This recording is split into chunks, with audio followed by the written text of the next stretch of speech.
8 de la mañana, 19 minutos. Estamos con el abogado León Roldós Aguilera, con quien vamos a conversar varios temas.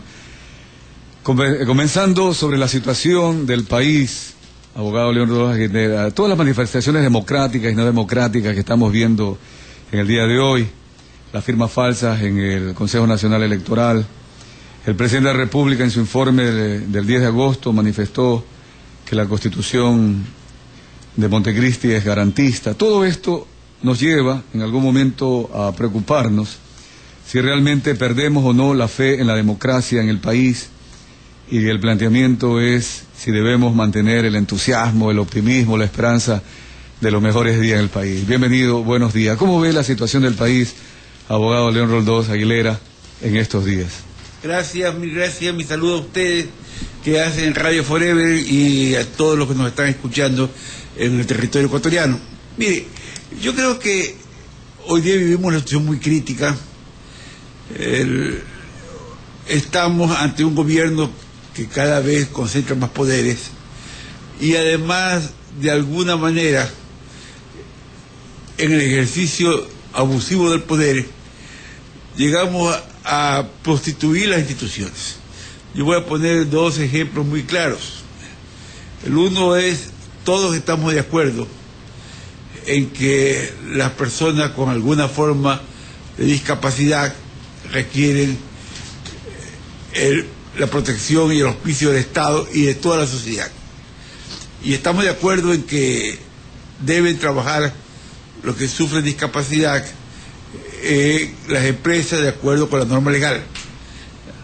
Pero tomar ese elemento para incautar todos los equipos de impresión de la revista Vanguardia es prostituir el principio, cuando había y hay otras vías para que se cumpla la ley en aquello de la discapacidad.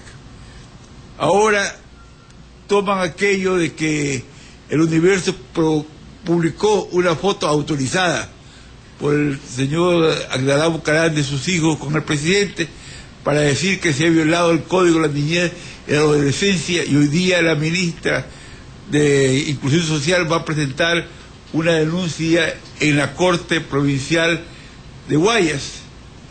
¿De qué estamos hablando? O sea, estamos de acuerdo que hay que proteger a la niñez y a la adolescencia. De alguna manera esta es una foto social, aun cuando tenga un efecto político.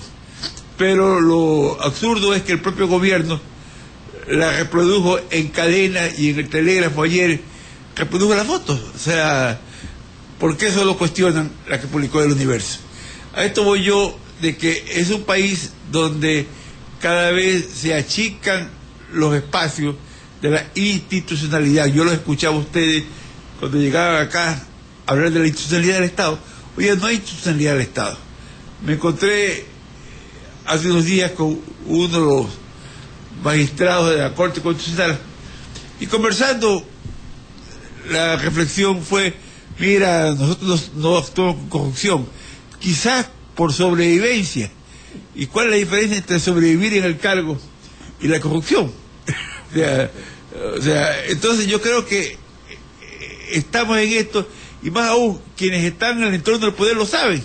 Esta frase, para mí feroz, del vicepresidente Moreno en la asamblea el 10 de agosto, sinceramente no voy a extrañarlos.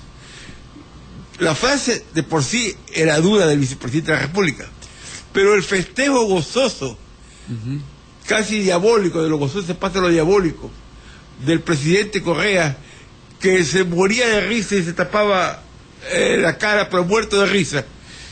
¿Eso qué indica? Eso indica cómo hay un verdadero desprecio a la institucionalidad que en el Ecuador. ¿Ya? Porque de eso se trata. Es decir, aquí hay un gobernante que ejerce los plenos poderes en el Ecuador. Y todo lo demás son apenas piezas secundarias en el esquema.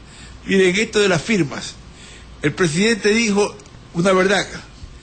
No es que solamente el 49% son firmas válidas, son firmas validadas, porque el 51% no las puede validar. No las puede validar. Pero inmediatamente, y si todo esto lo que no podía validar, aquellos que no estaban en el padrón electoral de la última elección del año 2011 y que entonces no había con qué comparar. Entonces, esas firmas tienen que ser pasadas como válidas. Ayer ya las publicó como válidas el Consejo Nacional Electoral. No son válidas. Simplemente no pueden ni validarse ni invalidarse en este momento con padrón electoral. Pero vayan al registro civil, pues. El registro civil tiene registro de firmas. Ahí las pueden validar o las pueden invalidar, pues. Entonces a esto vamos. Es la institucionalidad que el Ecuador que desapareció, pero en lo absoluto se ha arrasado con la institucionalidad que en el Ecuador. Bien, ahora sabemos, abogado Roldós, que cuando en un país se respeta la institucionalidad, es decir, que lo que es la democracia fundamentada en el Estado de Derecho, la Constitución, las leyes, los reglamentos, están sobre las autoridades pasajeras y sobre todos los ciudadanos. Sin embargo, aparte de que se dice que es falta de educación, el pueblo quizás esto no le interesa, están preocupados por sus propias necesidades, pero sin embargo los líderes de opinión en general, de un partido y de otro partido y de varios sectores, como que nos hemos acostumbrado a esto, como que creemos que esto es lo normal en la política, como que lo tradicional en la política ha sido así, que antes lo hacía la partidocracia, ahora debemos hacerlo. ¿Esto no tiene fin realmente, abogado Roldós? A ver, yo creo que el tema es una realidad de liderazgos fuertes que aprovechan la coyuntura en que llegan al poder. Nadie puede negar que la República de Weimar de Alemania, antes de Hitler, era un caos político. Ya. Llegó Hitler y disciplinó a Alemania, pero perversamente la disciplinó para un modelo totalitarista. Nadie puede olvidar de que la Italia en que Mussolini llega al poder era una Italia que todavía no terminaba de sellar la unión, producto de que no nos olviden ustedes que hasta el siglo XIX Italia era una fragmentación de gobiernos. ¿Ya? Y entonces llega Mussolini y con Mussolini se fortalece la unidad italiana, pero viene el fascismo con él. Nadie puede olvidar que la República Española, por varias circunstancias, fue románticamente una república, pero en un nivel de formación ideológica había violencia en la República Española. Y llegó Franco a sangre y fuego, disciplinó a España. Entonces, a esto vamos de que a grandes males, cuando los grandes males no se sortean en democracia, sino buscando un líder que, entre comillas, disciplina la sociedad, los abusos también se multiplican. En el caso ecuatoriano, pero es indudable que la forma de parcelar la democracia por los partidos políticos activó el Ecuador. Y entonces surge esta posibilidad de la revolución ciudadana que se le da carta blanca. El tema es, y aquí en el Ecuador esto agrava, porque lo más negativo de las fuerzas políticas de la partidocracia de alguna manera es absorbido por el entorno gobernante. ¿Ya?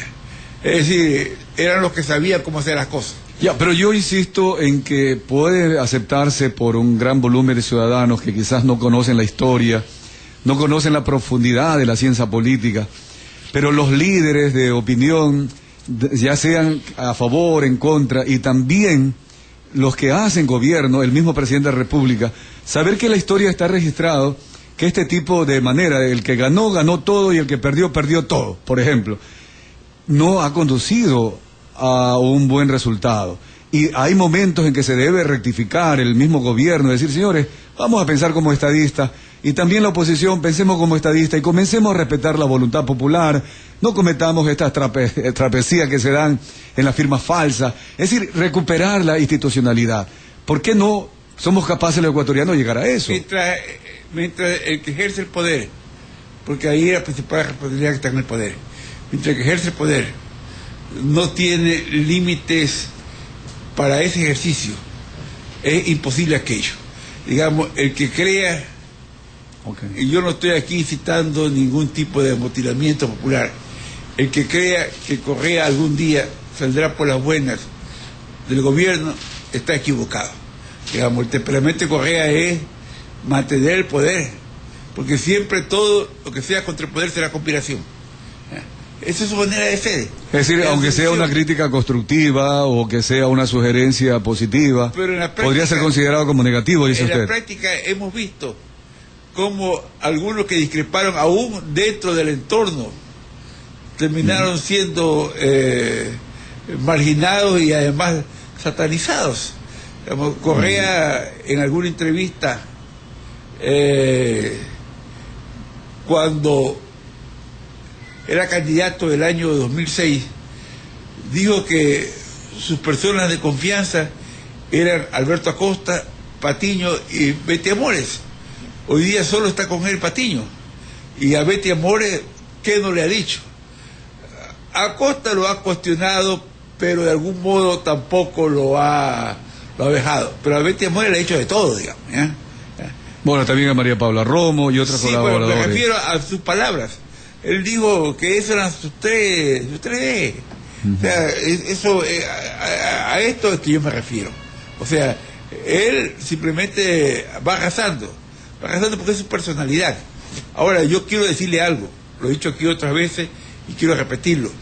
Yo no necesariamente creo que atrás de cada negociado, que atrás de cada contrato, que atrás de cada superprecio está Correa. No, Correa lo que quiere es el poder.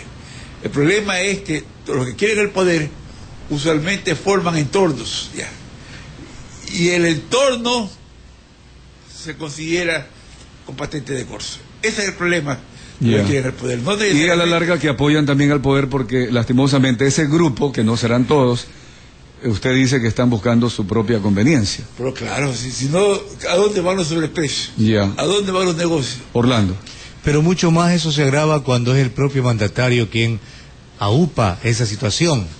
Y la posición que ha tenido, por ejemplo, el presidente Correa en el caso de las denuncias corroboradas por la Contraloría del señor Antón, por ejemplo, dejan mucho que desear, de una parte. Y de otra, abogado Roldós, también la oposición le ha faltado el criterio de institucionalidad, que no ha logrado forjar auténticamente un camino para rescatar lo poco que nos queda de institucionalidad en el país. Mire, es difícil que se haga institucionalidad de la oposición. Si la oposición no tiene una estructura política, será siempre actores hablando. Yo le escuchaba ayer por televisión al coronel Gutiérrez, de alguna manera decirle al gobernante, somos usted y yo. No. ¿De qué estamos hablando? No estamos hablando de institucionalidad, estamos hablando de personalismo, o sea, reducir el país a que aquí está usted y yo. No, eso no es correcto. Estamos hablando de institucionalidad y de respeto a todos los sectores del país. Hay algo que es fundamental y dentro de esta especie de universidad que quisiéramos aplicar algún día en lo que es la cultura política, abogado León Roldós, en el tema de la cultura política mismo, elevarla y lo demás.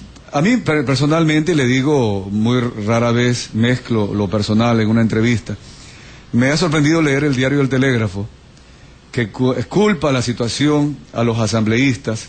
El gobierno reflexiona inclusive con la reforma constitucional por el hipergarantismo de la Constitución de Montecristi.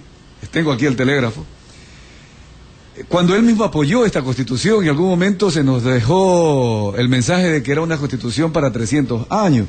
Dice El Telégrafo, el presidente Rafael Correa explicó que los fallos sobre las acciones de protección impiden la gobernabilidad del país. Citó el caso de jueces que prohíben a las autoridades de tránsito realizar controles.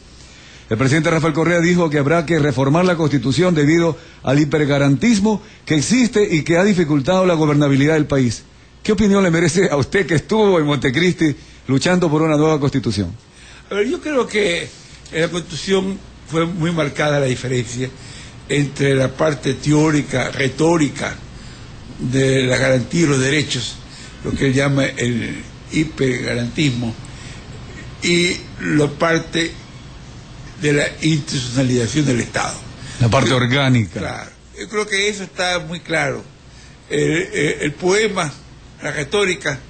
Es decir, la parte dogmática, filosófica, los principios. Fue hermosa, fue un poema. Fue hermosa. Fue hermosa. Pero ¿qué piensa usted? ¿Cree que eso fue positivo, negativo? A ver, ¿Tiene el presidente razón de pedir un cambio? Sí, eso sin la institucionalidad no sirve para nada. ¿Ya? ¿Okay? Y eso es lo que ha pasado. A ver, si no respetamos a la Constitución, el poema, dice usted, no sirve para nada. Para nada. Y eso es lo que está pasando en el Ecuador. Pues para nada sirve el poema. Sí. Para nada. Pero entonces, ¿sería oportuno reformar la Constitución de acuerdo a lo que opina Maestro, el presidente? no se puede seguir parcheando la Constitución. Yo creo que ahí algún rato habrá que hacer una reflexión mucho más orgánica y global. No se olviden que de alguna manera la Constitución del año 44-45, la Constitución de la gloriosa de Mayo, fue una Constitución también en su momento como la mejor que había en la teoría, en el verso, y ahí también era en la institucionalidad. ¿Ya? Sin embargo, duró un año 24 días, eso es lo que duró esa Constitución. ¿Ya? Y vino el 46 con Velasco Ibarra. Sí, o sea, sí yo creo que el tema es que los poemas sin institucionalidad no llegan a ninguna parte. Requiere la institucionalidad como eje fundamental.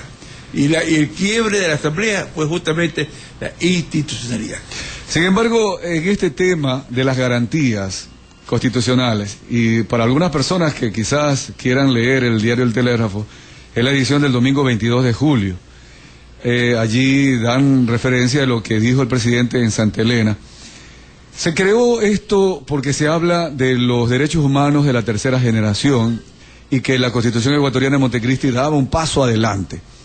Pero esto de alguna forma, y usted conoce que la Constitución, las leyes obligan a limitar el poder público. Por ejemplo, si algo el ciudadano dice está yéndose en contra de mis derechos humanos, etcétera, puede apelar, pedir un amparo constitucional. Se suponía que esta Constitución había dado un paso adelante y que iba a ser ejemplo para otras constituciones, no solo de Latinoamérica y del mundo. ¿Será que la manera de gobernar, el estilo del presidente de la República, este tipo de situaciones le impide realmente gobernar? A ver, yo creo que siempre ha habido abuso en los recursos de amparo, de protección, siempre ha habido abuso. El tema es cómo ya en la parte operativa de la institucionalidad del Estado se van superando los abusos. Y eso tiene un nombre, la oportunidad de la decisión y del fallo por parte de los jueces que deben actuar y procesar los casos. ¿No estaban preparados los jueces para que utilicen este derecho, de corrupción, esta facultad? Ayer más económica y hoy día más política, ¿ya? Lleva a que siempre haya intereses encontrados en este tipo de acción. Eso es lo malo. Y yo personalmente he creído siempre de que debían haber jueces constitucionales, de que no puede preparados, ser que lo más importante que son las acciones constitucionales que haga cualquier juez. Por sostén puede caer un juez de la niñez, o un juez penal, un juez civil, un juez de inclinato. Así no deben ser las cosas. Bien, vamos adelante con el tema del país. Hemos conversado sobre las firmas falsas en el CNE, vamos a ver qué pasa en el futuro, pero también hay reglamentaciones del Banco Central. Usted como experto también, asesor bancario, ¿cómo ve esta captación o el reporte que hay que hacerlo a través del Banco Central? Hay muchas inquietudes, se habla de que podría eliminarse la dolarización. El problema es que no es un reporte, el problema es que es una incautación de paso. Es una incautación de paso. De paso. Aunque sea 5 minutos. No, porque, bueno, teóricamente podría ser un día, pero también podría ser más si la parte operativa se demora. Yo quiero contarle a ustedes que tampoco es este gobierno que ha iniciado este tipo de mecánicas, se han iniciado en la partidocracia. Usted, como empresario privado, como persona natural, como quiera, usted mañana recibe un pago y usted puede el pago acreditarlo en su cuenta, girar el cheque hoy día o mañana, girar el cheque y pagar sus obligaciones. Eso puede hacerlo usted. En tiempo de la partidocracia se estableció que eso no puede hacer el sector público. Aquí hay cuentas de ingreso y cuentas de egreso en el sector público. Si yo soy una entidad pública y alguien viene a pagarme, yo tengo que depositar en una cuenta en un banco privado autorizado por el Banco Central. Tengo que depositar el valor. Ese valor, el banco privado tiene que pasarlo al Banco Central. El Banco Central tiene que registrarlo, ingresarlo, ya. Y yo entonces, ingresado en el Banco Central, puedo ordenar un giro sobre el banco privado pagador, que es otra cuenta. Para que el banco privado pagador le diga al Banco Central, usted tiene una plata de tal entidad pública, págueme este giro. Además, el cheque no tiene ninguna importancia, porque si usted no manda el medio electrónico, el cheque no funciona. O sea, un cheque de cualquier entidad pública es un papel sucio si no va la orden electrónica, ¿ya? ¿Okay? Todo este tránsito se demora 5 días, o sea, entre su ingreso y su egreso está entre 5 a 6 días hábiles para que salga el dinero. ¿Por qué? Porque el Banco Central, mientras tanto, maneja todo ese flujo de liquidez. ¿Estoy claro? Ya, pero ahí sí. Le pongo el ejemplo. No, está clarísimo. Acá pasa algo parecido. Acá actualmente, o hasta noviembre, usted recibe un giro. Y al recibir usted un giro, le avisan de afuera. Se demora 24 horas. Hay bancos, tengo que admitirlo, hay bancos que demoran también los trámites que sean 48 horas para que desde afuera le acreditan el fondo o le giran el cheque o le dicen está en cuenta el dinero. Entre 24 y 48 horas, esa es la demora normal. Ahora, ¿cómo va a ser? Desde noviembre. Desde noviembre, afuera recibe el dinero del banco privado. ¿Ya? Pero una vez que el Banco Santander en Madrid le dice, aquí ha venido Pedro Picapiedra Pómez a un giro para usted tiene que ordenarle al Banco Santander, no, a ver, a mí no me mande la plata. De mi cuenta, sáquela, debítela y póngala en cuenta del Banco Central del Ecuador. Ya. Entonces, cuando el Banco Central del Ecuador le confirma al banco local, le dice, ya recibí de usted el giro que Pedro Picapiedra Pómez le ordena para que le entrega a Juan Roca Pedrilla, en el Ecuador. Pedrilla en el Ecuador. Entonces, en ese rato, el banco local tiene que avisarle a Juan Roca Pedrilla, decirle, ya en el Banco Central allá está esta plata, le estamos pidiendo que nos la den acá en el Ecuador. Cuando hablamos de allá, hablamos de esos centros financieros como Nueva York, por ejemplo, donde tienen las cuentas corrientes del Banco Central y los otros bancos, ¿de acuerdo? Así es. Entonces eso es electrónico. Todo es electrónico, sí, pero lo electrónico se demora. Lo electrónico se demora porque todo tiene que haber la nota de crédito, la nota de débito. Ya, pero ahí voy porque Pedro Delgado, el presidente del directorio del Banco Central, demostró con documentos en una entrevista que en 5 minutos había recibido y en 5 minutos acreditó al banco privado. Ese trámite ya es electrónico y también ya le está dando fondos al banco privado. Perdóneme, eso es para el ejemplo, pero eso no va a ser en lo normal, si en lo normal eso va a ser por lo menos 48 horas. Pero además de eso, además de 48 horas, pero además de eso, el tema es el control, porque mañana, tenemos el ejemplo de Fundamedios, que el gobierno lo ha elegido en el símbolo de una ONG subsidiada. Recibe una donación de una ONG. Así es. Para entonces, mañana le dice el gobierno a Fundamedios, no, usted, esto es para objeto ilícito. un juez ordena que se retengan los fondos. Es decir, el control no solo es saber cuánto entró, sino para qué entró. ¿Para qué entró? Y ahí viene la subjetividad de pronto de quien analiza esto es bueno y esto es malo. Así es. Allá. Entonces, es decir, ¿usted cree que ese es uno de los objetivos o es el único? Yo creo que es hoy día uno de los objetivos principales. Ya. Pero además de eso, eso es una incautación, porque la única diferencia con la incautación antes del año 86, con Félix Cordero, fue que se incautó la divisa de exportación y de importación. Antes del año 86, que se liquide en sucre, aquí se liquide en dólares. O sea, aquí el Banco Central local le entrega dólares al banco privado, pero también le podría entregar sucre. ¿Usted cree que sí debe mantenerse ese temor, incertidumbre? Yo sí, compañero, porque yo creo que el riesgo de la dolarización en el Ecuador existe por la política equivocada del gobierno. No es que necesariamente quieren desdolarizar, pero tanto es así, perdónenme así, claro, que en contratos ya grandes del gobierno, como el caso de Iván Joven, ya está supuesto qué pasa si el Ecuador sale del sistema cambiario monetario. ¿Para qué ponen?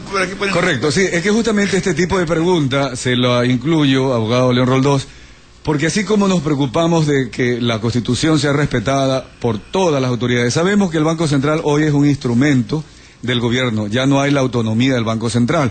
Por lo tanto, también el Estado debería tener límites constitucionales, pero al tener al Banco Central como un instrumento, a la larga puede tomar resoluciones como esta, y el ciudadano debe estar bien enterado. Yo estoy de acuerdo en algo, que hoy día hay mucho desvío de fondos. También hay lavado de dinero, venta de activos. El tema es que todo eso, o lavado de activos, en el Ecuador termina siendo una herramienta de control político.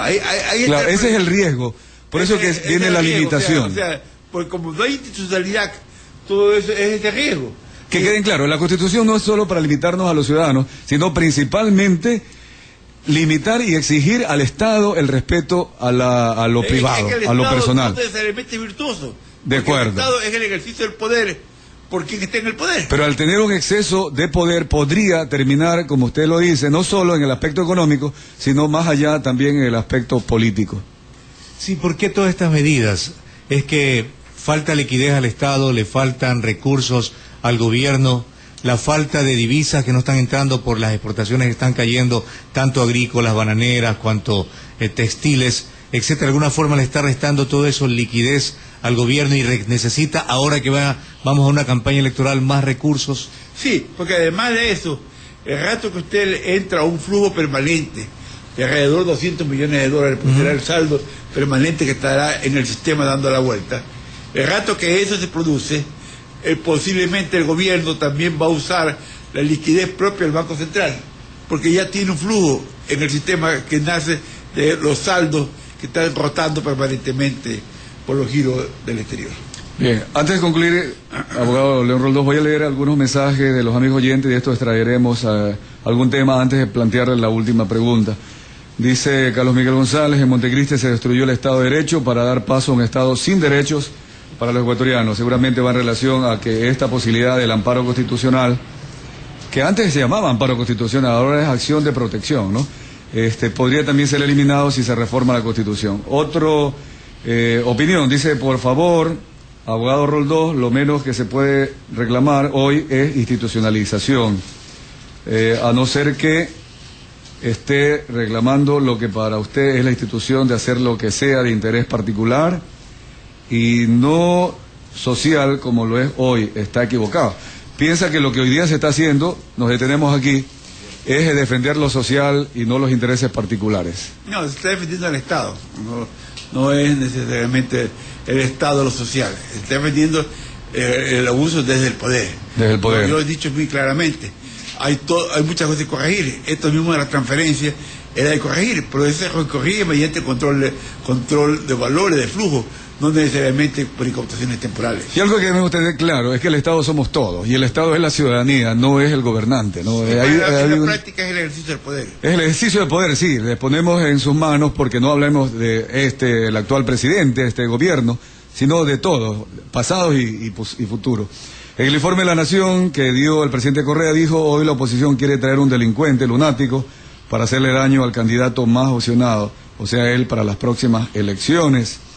Bien, un poquito más largo, dice: para las próximas elecciones, el Universo, 11 de agosto. Sí, tiene aquí la referencia. Finalmente, me parece no solo un despropósito, es más, me parece una tontería pensar cómo lo hace el señor Roldós, disculpe, ya lo leí, para quien nada de lo que hace el gobierno está bien, eso es odio y nada más. Pregunto, bueno, dice Orlando, también lo incluyen, que una prueba, una sola, que él AUPE, no, es que sí, usted lo dijo, que el presidente AUPA, el tema de la corrupción, pero no es que usted quiso decir eso, yo entiendo. Lo que AUPA es que a los corruptos no les ha seguido juicio. Para concluir, el gobierno ecuatoriano dijo, el presidente dijo el día sábado. Todo esto ¿Quiere responderle algo? Todo esto demuestra lo que el presidente ya ha dicho. Yo he tenido que organizarme, dijo algún día. Yo he querido... He tenido que organizarme para cubrir todas las críticas, por eso se envían notas a los periódicos y todo lo demás. Es decir, todo esto es evidente que el gobierno tiene voces, tiene operadores, llamemos así, en su defensa, y tiene razón, está bien, pero que hayan operadores que defienden al gobierno no significa que uno debe guardar silencio. Claro. Bien, esta es la democracia, ¿no? Definitivamente, inclusive hay otra opinión de un correísta, Jorge, así se identifica él, que mientras el pueblo quiera al presidente Correa, va a haber Correa para rato, ¿no? Entonces, bueno, el presidente... También algo parecido decía Hitler, decía Mussolini, todos han dicho de lo mismo, o sea no, Fujimori decía lo mismo. O sea, eso es... La voluntad del pueblo. No es la voluntad del pueblo, porque hay formas fraudulentas de ejercer el poder, y entonces llega un rato en que la billetera, la chequera permite alimentar la forma fraudulenta de ejercer el poder. Ya, el día sábado el presidente de la República, en el informe de la Nación, reportó que todavía en el Ecuador hay 1.200.000 ecuatorianos viviendo bajo el nivel de pobreza. Como los datos estadísticos del Banco Central y del INEC, es que para ser pobre en Ecuador se necesita consumir menos de $2.47, lo cual significa que si alguien consume más de eso, ya no es pobre. Calculamos que hay muchos más pobres. La pregunta es, quizás como un resumen de todo lo que hemos conversado el día de hoy, en esta situación política, económica, social que vive el país, ¿por qué todavía hay 1.200.000 ecuatorianos a los 5 años y medio del presidente Rafael Correa? Bueno, nadie va a pensar que un gobernante en poco tiempo, o en 4 años o en 5 años, va a acabar la pobreza.